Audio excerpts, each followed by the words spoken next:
지금이라도 이제 집을 사야 하는가 이런 질문에 대한 이제 답변을 어느 정도 좀 해주셨는데 어쨌든 지금 이제 무주택자 입장에서는 전세 가격이 너무 급등하고 있어서 이거 전세로 이렇게 사느니 차라리 영끌해서 집을 사자 이런 이제 그런 위험성도 느끼고 있지만 또 그런 심리가 많이 작용을 할 것 같아요. 근데 진짜 지금 영끌하는 게 정말 위험한 것인가 이런 측면에서는 좀 어떻게 보세요? 그렇죠. 네. 저는 그러니까 두 가지 측면이 있는데요. 우선 이런 속담이 있어요. 집은 그의 성이다. 삶의 필수제어란 뜻이죠. 영국인들이 즐겨 쓰는 말이에요. 홈은 그의 캐슬, 히스 캐슬이다. 이제 잉글리시맨 이렇게 얘기죠. 이런 속담을 알아두면 좋을 것 같고요. 영국인들이 우리가 유럽인들을 보면 막 우리나라 사람들만 교육열과 주택에 대한 그 욕망, 욕구가 강하다 이렇게 알고 있지만 굉장히 잘못 알고 있는 거예요. 그러니까 영국엔 또 이런 말이 있어요. 삶의 시작은 주택으로부터, 주택 구입으로부터, 구매 이런 말 너무나 그러니까 우리 젊은이들이 이 말을 하는 이유는 이제 깨달은 거예요. 저는 막 주택은 무조건 중요하거든 이런 얘기가 아니에요. 의식주라는 관점에서 주택은 행복을 결정짓는 5가지 요인에 들어가요. 건강, 돈과 함께. 그리고 요즘 주택의 기능은 두 가지예요. 하나는 주거 기능도 하지만 집 없이 어떻게 살아요? 자가주택 아니면 전세. 전세도 반전세 살 것인가? 월세 살 것인가? 이 종류가 주거의 형태죠. 아주 많아요. 그리고 두 번째는 주택이야말로 우리 자산의 76%를 차지. 지금은 비중이 최근 통계를 보니까 80%로 높아졌어요. 집값이 워낙 오르니까 자기 자산에. 그렇죠. 그리고 대출받아 집을 사니까 주택이 가계 자산의 적어도 76% 이상이 되는 것이죠. 그러니까 주택은 주거 기능과 자산 기능을 가지고 있다. 그리고 여기다가 주택은 앞으로 연금 기능. 이 방송을 보시는 분 중에 이제 그 은퇴를 준비하거나 소위 1차 베이비 부머, 2차 베이비 부머 합하면 이게 1650만 명이거든요. 강남에 주로 보시잖아요. 이런 분들에게 도움이 됩니다. 이 주택은 또 다목적 기능이 있어요. 다목적 댐처럼. 연금 기능이 있어요. 이게 결국 노후 경제를 결정을 해버려요.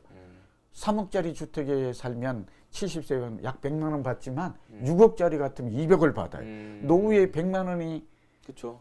그 국민연금과 주택이 받는 사람과 그렇지 않은 사람은 어떻게 이게 생활의 삶의 질이 똑같겠냐고요. 좀 얘기가 길어졌지만 이 부분이 어쩌면 그러니까 새로운 깨달음, 깨우침이 중요하잖아요. 그런 면에서 영끌들은 지금 잘한 것으로 보여져요. 다만 우리가 투자에 있어서 삼박자 법칙, 제가 말한 3대 비법인데요.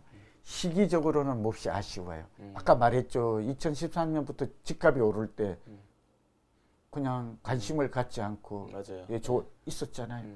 그런데 이게 집값이 급등하긴 이후에 뒤늦게 추경 매수, 고점 매수 이렇게 하는 것은 상투 투자가 될 수 있잖아요. 이 단어. 그래서 이런 점은 좀 아쉽다. 그리고 특히 올해는 이제 막바지에 마지막 저는 임계점에 왔어요. 한계점에 정점에 이 도달한 시점에서는 조금은 인내심이 필요하고 조바심보다는 인내심이 좀 필요하고 다음 사이클을 기다리는 그런 지혜도 좀 필요하지. 다음 사이클이 와요. 아까 사이클 얘기하는 게 여러모로 유용하죠. 이번이 끝이 아니에요. 지금 오르면 계속해서 10년 동안 오른다 말도 안 되는 소리를 하는 사람이 많아요. 물론 정책이 계속 실패한 거 그 원인이 있긴 하지만 그런 일은 지금 자본주의 200년 역사상 한 번도 벌어진 적이 없어요. 근데 앞으로 벌어진다? 저는 그렇게 보질 않아요. 지금은 투자의 위험도가 몹시 높다. 지금 집을 사면 알고 사야 돼요. 지금 사면 계속 오르는 게 아니라 상승 여력은 적어지고 있으며 투자의 위험도는 높아. 그럼에도 사야 된다면 한 가지만 더 보탤게요. 주택은 어차피 의식주 필요한 것이고 10년 후를 바라보면 우리나라 사람은 주택을 한번 매입한 보유기간이 10.3년이에요. 통계가. 그러니까 10년 앞을 내다보면 강남과 마용상 이 앞으로 핵심 지역이라고 그래요. 도심권이라고 그러고 저는 이걸 성장지역이라고 도시공학에서는 부르거든요. 이런 지역들은 그래도 10년 앞을 내다보면 전세 살 것인가 여유 자금이 있다면 길게 보고 장기적 관점에서는 매입한다고 봐야 돼요. 왜냐하면 자가주택에 있을 때 주거 행복 지수가 높아가거든요. 전세보다는 여러 가지 불편함도 적고 주거 안정, 주거 복지 측면에서는 그렇게 볼 수 있다라고 할 수 있습니다. 네, 그러면 이제 또 하는 질문들이 아파트는 지금 말씀하신 대로 많이 과대평가가 돼 있는데 그러면 아파트 말고 이제 또 아파트 많이 올랐으니까 단독이나 다가구라도 사야 되나 이런 질문도 하시더라고요. 예, 네. 지금 많죠. 자, 이것도 부동산 학에서는 잘 정리되어 있어요. 저도 지금 살집 팔집 책을 뭐 홍보 목적이 아니고요. 정말 오늘 저의 내용을 들으시고 좀 깊이와 밀도가 좀 다르다. 이 경제학적 관점에서 좀 다르게 그러다 보니까 좀 얘기를 가급적 짧게 하고 이렇게 가잖아요. 예, 가장 오해하고 있는 부분이 아까 이제 예측을 할 때는 사이클 원리와 주요 변수법이라는 게 있다라는 얘기를 했잖아. 그렇게 객관적으로 과학적으로 분석해야 옳은 거구나. 그냥 내 생각에 보니까 이것 때문에 올라요. 막 이렇게 결국은 땅값이 올라요, 집값이. 두 가지 얘기를 먼저 할게요. 알아두면 몹시 유용해. 고민할 문제가 아니에요. 예, 그게 고민해서 궁금해 올라면 또 100만 원을 내야 돼요. 그러니까 이거 듣는 것만으로도 이미 100만 원을 번 거예요. 첫 번째는 이 세상의 모든 재화와 서비스는 박 기자님은 아시죠? 가치와 의미를 가지고 있어요. 그러니까 우리가 소비를 하더라도 가치 소비라는 말을 많이 쓰잖아요. 커피를 한 잔 마시더라도 내가 돈을 5,000원, 10,000원 내고라도 내가 느끼는 가치가 없다면 이걸 경제학에서는 사용 가치와 교환 가치라고 해요. 그러니까 내가 그만큼 유용성을 느끼고 이 비싼 커피를 마실 것인가? 이건 그 사람의 선택인 것이죠. 그래서 가격 얘기를 지금 하고 있고 상품의 이동을 지금 두 가지 질문을 그래야 답이 돼요. 사도 됩니다. 내가 볼 때 이런 사람은 옳치기예요. 그리고 뒷북 전문가예요. 옳지가 않아요. 부동산은 그렇게 가르치고 있지를 않아요. 공부 안 한 사람이에요. 부족한 사람이. 그러니까 첫째, 지금 요 얘기만 가치가 가지고 있다. 요것만 설명하기도 기니까 그래. 교환 가치란 화폐로 환산된 거거든요. 어쨌든 사용 가치와 교환 가치. 주택은 또 좀 깊이가 달라요. 아까 말했어요. 주택의 기능은 주거 기능과 자산 기능이 있다. 딱 교과서에 못 박혀 있고요. 이 두 가지 주거 가치와 자산 가치, 이걸 투자 가치라고도 할 수 있어요. 이 두 가지가 또 맞아 떨어져요. 그러니까 사용 가치는 소위 말하면 주거 가치, 얼마나 살기 편한가, 편리성을 의미하고 주거 편리성이죠. 투자 가치는 자산의 투자 매력도가 높은가 이런 것인데 우선 아파트가 많이 오른 이유가 가치가 높아서 그래요. 여기에다가 하나 더 보태면 우리가 보통 인구 밀도, 자원 밀도, 심리적 밀도라고 그러는데 심리적 쏠림 현상이 많이 나타난 거예요. 뭐에? 아파트에. 왜? 살아보니까 편리하고 아파트보다 더 나은 주거 공간을 발견하기가 어려워요. 그럴 때 사람들은 소득이 높아지고 산망물이 됐잖아요. 그러니까 아파트로의 쏠림 현상. 그러니까 아파트, 이 얘기는 아파트의 자산 가치, 교환 가치가 높아졌고 이제 답이 돼요. 가격의 격차가 커지면, 그러니까 가격을 결정하는 것은 또 좀 어렵습니다만 언급할게요. 왜냐하면 우리 강남에 계신 분들은 요즘 부동산에 대한 지식을 많이 쌓였고 또 관심이 높아요. 그럼 이 정도 깊이까지 들어가요. 이 정도 안 들어가고 가격을 얘기한다? 예측한다? 이게 말도 안 돼요. 그럼 결국 주관적인 생각이 자꾸 의존하게 되고 이렇게 되는 거거든요. 첫 번째는 유용성이에요. 이건 사용 가치와도 관련인데 이 단어 좀 어렵나요? 내가 예를 들면 신반포 아크로 리버파크를 예를 들게요. 이게 3.3제곱미터는 1억을 넘었죠. 그럼 막 투기가 불었네. 정부는 그렇게 생각할 것이고 돈 있는 사람들이 이제 비싸도 사네. 우리나라도 아파트가 좀 비싸졌네. 이렇게 생각해. 근데 인과성을 따져봐야 돼. 그 왜 비쌌나? 부동산학은 딱 네 가지로 설명해요. 그 첫 번째가 살아보니까 편리하더라. 유용성이 높더라. 효용성이 높더라. 경제학은 이 말을, 부동산 경제학에서는 말. 두 번째가 뭐냐 그러면 상대적 희소성이에요. 근데 한강이 보이고 대단지고 새 아파트고 이런 데가 없거든. 그러니까 여기가 독보적이야. 희소해. 우리가 보석이 비싼 이유도 뭐예요? 다이아몬드가 뭐 그렇게 다이아몬드가 뭘 생산을 해요? 그러나 희소하다는 거잖아요. 그 다음에 이제 세 번째가 중요한 게 유효수요예요. 그러니까 아파트를 살 만한 아파트가 부족하다고 그랬죠. 선호를 많이 찾는데 부족해. 그리고 아까 돈 있는 사람들이 있어야 돼. 돈이 없는데 거지가 어떻게 30억짜리를 사죠? 강남은 살 수가 있는 거죠. 저 말씀 이해됐죠? 그다음 네 번째는 이제 중요하지 않은데 이전성, 양도성, 전매 제한이 되는 거 사고 팔 수 있게 돼 있죠. 그래서 이렇게 해서 이걸 살펴보면 결론, 아파트가 뜬 뒤에는 두 가지 변화가 일어나요. 부동산 교과서에.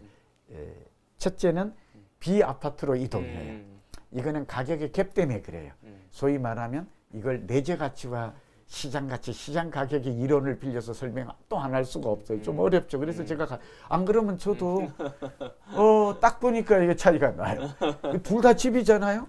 근데 얘만 많이 올랐으니까 이렇게 설명해야 돼요. 그렇죠. 예. 그렇지가 않아요. 그러니까 아까 아파트가 많이 오른 데는 또 강남이 많이 오른 데는 배불렌 효과, 명품 효과 이것도 한 10가지로 설명이 될 수 있거든요. 이 부분이 궁금하시면 제가 글을 썼고 이번에 책에 또 보시고요. 네네네. 제가 글 쓴 것도 있거든요. 한번 좀 일부라도 찾아보십시오. 비아파트 쪽은 이 말을 하고 싶은 거예요. 부동산은 구성 요소가 이걸 핵심 임자라 그러는데 토지와 건물이에요. 참 간단해. 사람은 뭐로 구성되어 있어요? 막 세포로도 얘기하지만 결국 사람의 건강은 육신과 정신 두 개도 나눌 수 있어요. 이 두 가지가 건강하면 의사는 건강하다고 말하는 거예요. 부동산도 마찬가지예요. 토지 가치와 건물 가치밖에. 그런데 토지 가치는 우주의 만물의 근원이 되고 영원 불멸의 영속성이. 근데 건물의 가치는 특징이 있죠. 감가상각되고 소멸돼요. 시간이 경과하면 그래서 무슨 얘기인가? 이 두 가지 특히 땅값이 올라야 집값이 오른다라는 얘기를 지금 하고 싶은 것이고요. 아까는 또 다른 측면에서 살기 좋아야 되고 투자의 매력도도 높아야 좋은 아파트고 가격이 결정된다고 또 얘기를 말씀드렸잖아요. 네. 조금 어려울 수 있습니다만 이걸 계속 한번 계속 듣다 보면 이 말에 수근이 고개가 끄덕여지거든요. 하고 싶은 얘기가 뭐냐? 토지 가치가 높은 게 단독이에요. 토지 가치가 높은 게 그래서 제가 다르게 지금 부동산의 핵심 요소가 뭔가요? 토지와 건물인 거거든요. 이게 원가법인 거거든요. 내 아파트도 따지고 보면 집값이 올랐다고 하지만 사람들은 그냥 오르만 하니까 올랐고 오르니까 더 오른다 이런 말도 안 되는 소리를 하지만 사실은 그 배경은 근본 원인은 인과상 땅값이 오른 것입니다. 그래서 땅값에 주목하라. 이게 내재 가치의 핵심이에요. 그리고 건물은 감가상각되기 때문에 그래서 이 단독주택이 도심권의 서울에 그러니까 아파트가 많이 오르면 우리는 인식을 어떻게 해야 돼요? 아까 가치투자법의 내재가치법에 따라서 또 핵심 요소였다면 땅값이 올랐네요. 그러면 그 아파트가 많이 오른 주변에 또는 신설 역세권에 토지를 매입하면 돼요. 그 재건축할 때 보면 시공비가 비싸지 않거든요. 근데 나머지는 이렇게 비싼 그러면 1억에 3.3이 그 무슨 가치일까요? 토지 가치라는 걸 주목하고 깨우치면 부동산을 보는 눈이 확 달라져요. 그래서 그 옆에 있는 단독주택이나 다가구 이런 것들은 제가 볼 때 움직인다. 그 다음에 두 번째는 그러니까 주거용 중에서도 이동을 한다라는 거죠. 투자 자금이. 그 다음에 또 하나는 주택시장이 과열되고 난 뒤에는 비주택시장, 오피스텔이 뜬다든지 상가 건물의 꼬마 빌딩이 움직이는 두 가지 원리. 깊게 설명을 사례를 쭉 들면 좋겠습니다만 시간도 지금 제한되어 있고 이 정도만 아는 것도 부동산 교과서에 나와 있는 내용을 저의 입을 빌어서 지금 설명드립니다. 그 땅값을 잘 보고 이제 들어갈 때 말 때를 잘 판단해야겠네요. 예, 핵심은 땅값이에요. 그래서 사실은 한 가지 더 꿀팁을 드릴게요. 지금 반포장이나 레미안 특히 또 잠실이 요즘 뜨잖아요. 삼성동 잠실이 핵심 미래의 성장 중심으로 뜨고 있는데요. 질문을 많이 받아요. 그 엘스라든지 리츠 새 아파트 있죠. 레미안하고 자이가 제일 지금 반포에서 그래도 그 학군이나 위치나 가장 좋잖아요. 근데 사실은 지금 이런 관점에서 바라보면 좀 주의할 점도 있어. 언제까지 레미안과 자이, 엘스와 리센치라든지 트리지움 같은 것들이 언제까지 인기를 끌 것이고 계속 가격 상승을 주도할 것인가 궁금하죠. 토지와 건물의 그 비밀이 있어요. 그래서 토지 가치는 높지를 않아요 지금. 근데 시간이 지나면 아무리 요즘 잘 지었다고 그래도 20년 30년이 되면 건물은 잔존 가치. 근데 10년 금방 가요 한번 사면. 그래서 지금 10년 후에 과연 이 아파트들을 폐마하는 거 아니에요. 저는 가치투자법의 원칙을 대원칙을 원리와 지금 원칙과 법칙을 얘기하고 있잖아요. 저의 특징이 강의가 그래요. 그래서 일반인이 들으면 좀 어려워요 하지만 여기에 빠져들면 이것만이 부동산 경제학이에요. 원리와 원칙과. 그러니까 땅값이 오르면 집값이 오른다. 토지 가치를 주목하라. 지금 올해 건물이 낡았더라도 아까 같은 얘기죠. 토지를 넓게 그리고 두 번째는 성장 지역에 땅값이 계속 오른다면 이거는 자산 가치가 상승할 수밖에 없다. 주거 가치는 좀 따로 정해라. 주거 살기 좋다고 해서 땅값이 오르는 것은 아니에요. 이 무주택자 어쨌든 내 집 마련 타이밍을 잡고 있을 텐데 실제적으로 무주택자들은 아까 이제 조금 더 인내심을 가져라고 말씀도 하셨는데 어떻게 좀 전략을 좀 세워가는 게 그렇죠. 좋을까요? 인내심과 장기 계획이 필요하죠. 이거는 좀 인문학적 어떤 우리가 사유의 기초가 되는데요. 부동산을 사면서 조급하거나 마음이 급해서는 절대 실패합니다. 그러니까 한 가지 또 예를 들게요. 부동산을 내놓았는데 그 반대 상황이에요, 지금. 지금은 이제 매도자 중심 시장이죠. 반대로 매수자 중심 시장이 올 수 있어요. 시장의 기저적 흐름, 추세가 바뀌면 말이죠. 근데 굉장히 주의해야 돼. 이 말이 좀 장기 계획이라는 거예요. 부동산 투자는 주식하고 달라요. 그래서 여러분 연끌을 하더라도 집을 사더라도 지금 그런 얘기를 꼭 하고 싶고, 만약의 경우에 그 내가 팔려다가 안 내놓았는데 안 팔리고 있다가 어느 날 뭐 요즘 뭐 부동산에서는 매수자 막 작자가 나타났다, 임자가 나타났다 이럴 때는 파는 거 아니에요. 시장의 변화가 온 거예요. 갑자기 누군가가 막 이렇게 우연이 아닌 거거든요. 그때 팔고 나면 꼭 바닥에 팔아요. 쭉 내리. 사는 것도 꼭 마찬가지예요. 지금 사는데 매물이 없어. 그러니까 사람이 더 조바심이 나고 지금 놓치면 뭐 그런 것도 있어. 지금까지는 그렇게 했어야 돼요. 네, 이제 그런 측면에서 오늘 장기 계획과 우리의 조바심, 인내심보다는 주택은 정말 아까 그 살기 좋은 곳이기도 하고 또 자산 가치도 증가해 두 마리 토끼를 동시에 잡아야 되는 또 그게 타이밍을 정하는, 지역을 정하는 이런 삼박자 원칙을 잘 지켰으면 좋겠습니다.